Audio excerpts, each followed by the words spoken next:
उन्हें लेकर वह क्या करेगा। खिलौनों के बाद मिठाइयाँ आती हैं। किसी ने रेवड़ियाँ ली है, किसी ने गुलाब जामुन, किसी ने सोहन हलवा। यह सब मिठाइयों के अलग अलग प्रकार हैं। आप गुलाब जामुन से तो परिचित हैं, उसमें सोहन हलवा और रेवड़ियाँ ये सभी मज़े से खा रहे हैं। हामिद बिरादरी से पृथक है, यानी वह अपने मित्रों के साथ होते हुए भी अलग रहता है। बिरादरी से पृथक यानी दोस्तों के साथ आया है पर कम पैसे होने के कारण उनसे अलग खड़ा है। अभागे के पास 3 पैसे हैं, क्यों नहीं वह कुछ लेकर खाता। ललचाई आंखों से सबकी ओर देखता है। मिठाइयों के बाद कुछ दुकानें लोहे की चीजों की है, कुछ गिलट और कुछ नकली गहनों की। लड़कों के लिए यहाँ कोई आकर्षण नहीं है, वे सब आगे बढ़ जाते हैं। हामिद लोहे की दुकान पर रुक जाता है। कई चिमटे रखे हुए हैं। चिमटा चिमटा यानी ગુજરાતીમાં આપણે જેને ચીપિયો કહીએ, રોટલીને ઉથલાવવા માટે આપણે તાવડી ઉપરથી એટલે चिमटो, चिमटे એટલે ચીપિયો। उसे ख्याल आया, दादी के पास चिमटा नहीं है। तवे से रोटियां उतारती है तो हाथ जल जाते हैं। अगर वह चिमटा ले जाकर दादी को दे तो कितनी प्रसन्न होगी, खुश होगी। प्रसन्न એટલે फिर उनकी उंगलियां कभी ना जलेगी। घर में एक काम की चीज हो जाएगी। खिलौनों से क्या फायदा, व्यर्थ में पैसे खराब हो जाते हैं। जरा देर ही तो खुशी होती है, फिर तो खिलौनों की ओर कोई आंख उठाकर नहीं देखता, या फिर घर पहुंचते पहुंचते टूट फूट कर बर्बाद हो जाएंगे। चिमटा कितने काम की चीज है। रोटियां तवे से उतार लो, चूल्हे में सेक लो। अगर कोई आग मांगने आए तो चटपट चूल्हे से आग निकालकर उसे दे दो। अम्मा बेचारी को कहाँ फुर्सत है, फुर्सत यानी कहाँ वक्त है, टाइम है कि बाजार जाए, और इतने पैसे ही कहाँ मिलते हैं कि रोज हाथ जला लेती है। यानी इस पैराग्राफ में यह बताया गया है कि मिठाइयों की दुकान में सब मिठाई खरीदते हैं और हामिद के 2 मित्र, जो उसके साथ 4 मित्र आते हैं, महमूद, मोहसिन, नूरे और सम्मी, वह सब आगे निकल जाते हैं और हामिद है वह लोहे की दुकान के पास रुक जाता है और उसकी नज़र चिमटे पर पड़ती है। तो उसे याद आता है कि मैं चिमटा क्यों ना ले लूं, क्योंकि दादी माँ है वह रोज जो रोटी बनाती है तो तवे से उतारते समय चिमटे न होने के कारण उसके हाथ जल जाते हैं और उसके पास समय भी नहीं है कि दादी बेचारी बाजार में जाकर एक चिमटा ले आए, और न ही उसके पास पैसे हैं। हामिद के साथी आगे बढ़ गए। सबील पर सब शरबत पी रहे हैं। सबील का अर्थ होता है कि जहाँ शरबत और पानी लोगों को दिया जाता है। देखो सब कितने लालची हैं, इतनी मिठाइयाँ ली, मुझे किसी ने एक भी न दी। उस पर कहते हैं मेरे साथ चलो, मेरा यह काम करो, मेरा वह काम करो। अब अगर किसी ने कोई काम करने को कहा तो पूछूंगा, खाई मिठाइयाँ, आपका मुंह सड़ेगा, फोड़े फुसियाँ निकलेगी, आपकी जबान चटोरी हो जाएगी। तब घर से पैसा चुराएंगे और मार खाएंगे। अम्मा चिमटा देखकर मेरे हाथ से लेगी और कहेगी मेरा बच्चा अम्मा के लिए चिमटा लाया है, कितना अच्छा लड़का है। इन लोगों के खिलौने पर कौन इन्हें दुआएं देगा। बड़ों की दुआएं सीधे अल्लाह के दरबार में पहुंचती है। दुआएं यानी आशीर्वाद कहा जाता है कि बड़ों की जो आशीर्वाद है वह सीधा अल्लाह के दरबार में पहुंचती है और तुरंत सुनी जाती है। मेरे पास पैसे नहीं है तो क्या, मैं गरीब सही, किसी से कुछ मांगने तो नहीं जाता। यानी इस पैराग्राफ में यह बताया गया है कि उसके सभी साथी है वह मिठाइयाँ खाते हैं और हामिद को कोई पूछता भी नहीं है। तो हामिद यह कहता है कि मन ही मन सोचता है कि अब तुम लोग मिठाई तो खा लो पर तुम्हारे मुंह सड़ जाएंगे, फोड़े फुसियाँ तुम्हें निकलेगी और तुम घर में पैसा चुराओगे और मार खाओगे। पर जब मैं चिमटा लेकर अपने घर जाऊंगा तो दादी माँ मुझे देखकर कहेगी कि बेटा मेरा चिमटा ले आया है, कितना अच्छा लड़का है। वह मन ही मन यह सब विचार करता है कि दोस्तों की बजाय मेरी जो चिमटे ले जाकर घर पे जाऊंगा तो मुझे बड़ों का आशीर्वाद भी साथ में मिलेगा। उसे दुकानदार से पूछा, यह चिमटा कितने का है? 6 पैसे लगेंगे। हामिद का दिल बैठ गया, फिर बोला, ठीक बताओ। ठीक 5 पैसे लगेंगे, लेना है तो लो, नहीं तो चलते बनो। हामिद ने कलेजा मजबूत करके कहा, 3 पैसे लोगे? और वह आगे बढ़ गया ताकि दुकानदार की घुड़कियां न सुने। यानी दुकानदार और हामिद के बीच में नापतोल होती है पैसे की कि उसे चिमटा खरीदना है। दुकान वाला कहता है कि नहीं, इतने 6 पैसे लगेंगे। तब हामिद सामने से कहता है कि 3 पैसे लोगे? तो दुकानदार की गालियां, घुड़कियां यानी गालियां न सुने, लेकिन दुकानदार डांटना एक तरह से, लेकिन दुकानदार ने डांटा नहीं और उसे डांट न दी और बुलाकर चिमटा दे दिया। हामिद ने उसे इस तरह कंधे पर रखा मानो बंदूक है, फिर शान से अकड़ता हुआ संगियों के पास गया। संगी यानी उसके साथियों के पास चला गया। दुकान में नापतोल करने के बाद हामिद को वह चिमटा 3 आने में मिल जाता है, 3 पैसे में मिल जाता है और 3 पैसे में लेकर वह चिमटा है वो कंधे पर बंदूक की तरह रखा हुआ अपने साथियों के पास चला जाता है। मोहसिन ने हंसकर कहा, यह चिमटा क्यों लाया बुद्धू, इसका क्या करेगा? हामिद ने चिमटे को जमीन पर पटक कर कहा, जरा अपना भिश्ती तो जमीन पर गिराओ। भिश्ती यानी जो पानी भरता है वैसा एक खिलौना, उसका चित्र बना होता है, जैसे वकील का कोई खिलौना बना हुआ, वकील एक तरह से वकील का पुतला ही समझ लो, वह खिलौना। भिश्ती भी एक है जो पानी भरने का काम करता है, तो वह जमीन पर गिराओ, सारी पसलियां चूर चूर हो जाएगी बच्चों की। महमूद बोलता है, यानी सभी दोस्त एक दूसरे की बुराइयां करते हैं कि तेरा खिलौना से मेरा खिलौना अच्छा है। तो महमूद बोला, तो यह चिमटा कोई खिलौना है?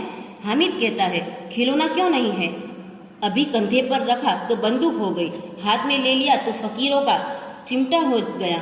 चाहूँ तो इसे मंजीरे का काम ले सकता हूँ, एक चिमटा जमा दूं तो तुम लोगों के सारे खिलौनों की जान निकल जाए। तुम्हारे खिलौने कितना ही जोर लगाए, मेरे चिमटे का बाल भी बांका नहीं कर सकते। बाल भी बांका नहीं कर सकते। बाल भी बांका न करना एक मुहावरा है, जिसका मतलब होता है कि बाल भी बांका न करना, यानी बाल भी बांका नहीं कर सकता, यानी जरा भी नुकसान न होना। बहादुर शेर है मेरा चिमटा। सम्मी ने खंजरी ली थी। सम्मी इसका साथी है, उसने खंजरी ली थी बजाने वाली। प्रभावित होकर बोला, मेरी खंजरी से बदलोगे 2 आने की? सम्मी कहता है हामिद से, ऐसा कर कि तू मुझे चिमटा दे दे और 2 आने में मैं तुझे अपनी खंजरी दे देता हूँ। हामिद ने खंजरी की और उपेक्षा से देखा और बोला, मेरा चिमटा चाहे तो तुम्हारी खंजरी का पेट फाड़ डाले, बस एक चमड़े की झिल्ली लगा दी, धप धप बोलने लगी, जरा सा पानी लग जाए तो खत्म हो जाए। मेरा बहादुर चिमटा आग में, पानी में, आंधी में, तूफान में बराबर डटा रहेगा। यानी दोनों साथियों के बीच में कानासुनी होती है कि हामिद को कहता है, सम्मी कहता है कि ऐसा कर कि मेरी खंजरी से तू अपना चिमटा बदला ले और मैं तुझे 2 आने में ये दे देता हूँ। तो हामिद कहता है, नहीं, मेरा जो चिमटा है वह तुम्हारी खंजरी का पेट फाड़ डालेगा, यानी मैं इस चिमटे से तुम्हारी खंजरी पर प्रहार करूंगा तो तुम्हारी खंजरी है वह टूट जाएगी। चिमटे ने सभी को मोहित कर लिया, लेकिन अब पैसे किसके पास धरे हैं? फिर मेले से बहुत दूर निकल आए हैं, धूप तेज हो रही है, घर पहुंचने की जल्दी है, बड़ों से जिद करे तो भी चिमटा नहीं मिल सकता। हामिद है बड़ा चालाक, इसीलिए उसने अपने पैसे बचा रखे थे। औरों ने 3-3, 4-4 आने पैसे खर्च किए हैं, पर कोई काम की चीज न ले सके। हामिद ने 3 पैसों में रंग जमा लिया। रंग जमा लिया ये भी एक मुहावरा है, यानी सबको प्रभावित कर दिया। हामिद ने खाली 3 पैसे मेले में ले गया था और चिमटा लेकर सभी साथियों से भी अच्छा वस्तु मेले से खरीद लाया था, इसीलिए उसने रंग जमा लिया, यानी सबको अपने इस चिमटे से प्रभावित कर लिया था, अपनी ओर खींच रहा था। सच ही तो है, खिलौनों का क्या भरोसा, टूट फूट जाएंगे। हामिद का चिमटा बना रहेगा बरसों, यानी चिमटा है कभी टूटता नहीं है, वह स्टील का होता है और वह सालों साल चल सकता है। पर दूसरे खिलौने हैं वह टूट सकते हैं, पानी में भीग कर गल सकते हैं। मोहसिन ने कहा, जरा अपना चिमटा दो, अब भी देखे, हम भी देखे, तुम हमारा भिश्ती लेकर देखो। महमूद और नूरे ने भी अपने अपने खिलौने पेश किए। हामिद को इन शर्तों को मानने में कोई आपत्ति न थी। चिमटा बारी बारी से सबके हाथ में गया और उनके खिलौने बारी बारी से हामिद के हाथ में आए। कितने खूबसूरत खिलौने थे, यानी जो पहले जो साथी थे वह हामिद को एक भी खिलौना दिखा नहीं रहे थे, पर हामिद के द्वारा चिमटे लिए जाने पर मोहसिन, महमूद, सम्मी ये सब अपने अपने खिलौने बारी बारी से हामिद को दिखा रहे थे और हामिद भी खुश हो रहा था कि ये सभी अपने खिलौने मुझे हाथ में लेने दे रहे हैं।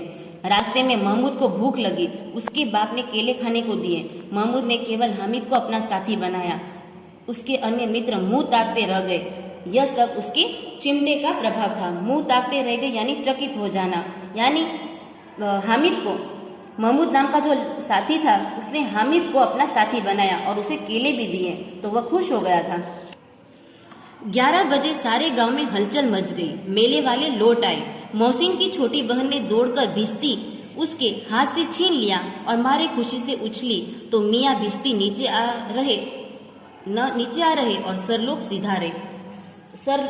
सिधारे यानी मर जाना, यानी 11 बजे सभी लोग अपने अपने घर जाते हैं। मोहसिन है जो भिश्ती खरीदता है, वह जैसे ही घर पे जाता है तो उसकी छोटी बहन दौड़कर आती है और उससे हाथ से वह भिश्ती खींच लेती है। जैसे ही वह छीनती है तो वह गिर जाता है खिलौना और वह टूट जाता है। सरलोक सिधारे यानी एक तरह से मर जाना। मियाँ नूरे के वकील का, अब मियाँ नूरे नाम का जो साथी था उसने वकील खरीदा था, वह घर पर जाता है तो क्या होता है। अंत इससे भी ज्यादा गौरवमय हुआ। वकील जमीन पर या ताक पर बैठ नहीं सकते, उनकी मर्यादा का विचार तो करना ही होगा। दीवार में 2 खुटिया गाड़ी गई, उन पर लकड़ी का एक पटरा रखा गया, पटरे पर कागज का एक कालीन बिछाया गया। वकील साहब राजा भोज की भांति सिंहासन पर बिराजे। नूरे ने उन्हें पंखा झलना शुरू किया। अदालतों में खस की टटिया और बिजली के पंखे होते हैं, क्या यहाँ मामूली पंखा भी न हो। बांस का पंखा आया और नूरे हवा करने लगा। मालूम नहीं पंखे की हवा से या पंखे की चोट से वकील साहब स्वर्गलोक से मृत्यु लोक में आ रहे और उनका माटी का जो चोला था माटी में मिल गया।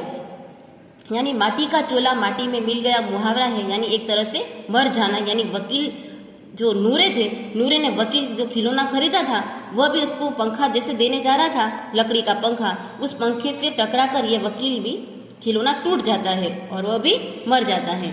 फिर बड़े जोर जोर से मातम हुआ और वकील साहब की अस्थियां धूरे पर डाल दी गई। धूरे यानी कचरे के कूड़े में डाल दी गई। अब मियाँ हामिद का हाल सुनिए। यानी सभी साथी के खिलौने घर जाने पर एक एक तरह से टूट जाते हैं। अब हामिद का क्या होता है कि हामिद जब घर पर जाता है तब उसकी आगे बात देखते हैं कि अब मियाँ हामिद का हाल सुनिए। अमीना उसकी आवाज सुनते ही दौड़ी और उसको गोद में उठाकर प्यार करने लगी। सहसा उसके हाथ में चिमटा देखकर वह चौंकी, बोली, यह चिमटा कहाँ से लाया? मैंने मोल लिया है। के पैसे में? कितने पैसे दिए? अमीना ने छाती पीट ली। यह 3 पैसे दिए। अमीना ने छाती पीट ली। यह कैसा बेसमझ लड़का है। छाती पीट ली यानी दुख प्रकट करने लगी कि मैंने उसे 3 पैसे मेले में मिठाई और खिलौने खरीदने के लिए दिया था और यह 3 पैसे मोल लेकर एक चिमटा लेकर आया है। यह कैसा बेसमझ लड़का है कि दोपहर हुआ, कुछ खाया न पिया, लाया क्या? चिमटा। सारे मेले में तुझे और कोई चीज न मिली जो यह लोहे का चिमटा उठा लाया। हामिद ने अपराधी भाव से कहा, तुम्हारी उंगलियां तवे से जल जाती थी इसीलिए मैंने लिया। बुढ़िया का क्रोध यानी गुस्सा, बुढ़िया का गुस्सा तुरंत स्नेह में बदल गया, प्रेम में बदल गया। बच्चे में कितना त्याग, कितना सद्भाव और कितना विवेक है। विवेक यानी बुद्धि है उसमें, कितना त्याग करने की उसमें भावना है कि अपने खिलौने न खरीद कर वह उस पैसे से चिमटे लेकर आया। दूसरों को खिलौने लेते और मिठाइयाँ देखकर उसका मन कितना ललचाया होगा। सभी साथी ने खिलौने और मिठाइयाँ खरीदे पर वो ललचा तो रहा होगा कि मैं भी एक खिलौने और मिठाई खा लूं। इतना जब तो इससे हुआ कैसे, यानी इतना सहन उसे कैसे हुआ। अमीना का मन गदगद हो गया। वह रोने लगी, दामन फैलाकर हामिद को दुआएं देती जाती थी और उसकी आंखों से आंसू की बड़ी बड़ी बूंदें गिरती जाती थी। और यहाँ पर देखते हैं कि अंत में जहाँ हामिद यह चिमटा लेकर अपनी दादी माँ के हाथ में देता है तो अमीना की आंखों से आंसू बहने लगते हैं और वह उसे अपने छाती से लगा लेती है और आंसू की बूंदें हैं वह गिरती जाती है। और यहाँ पर ईदगाह पाठ का अंत होता है।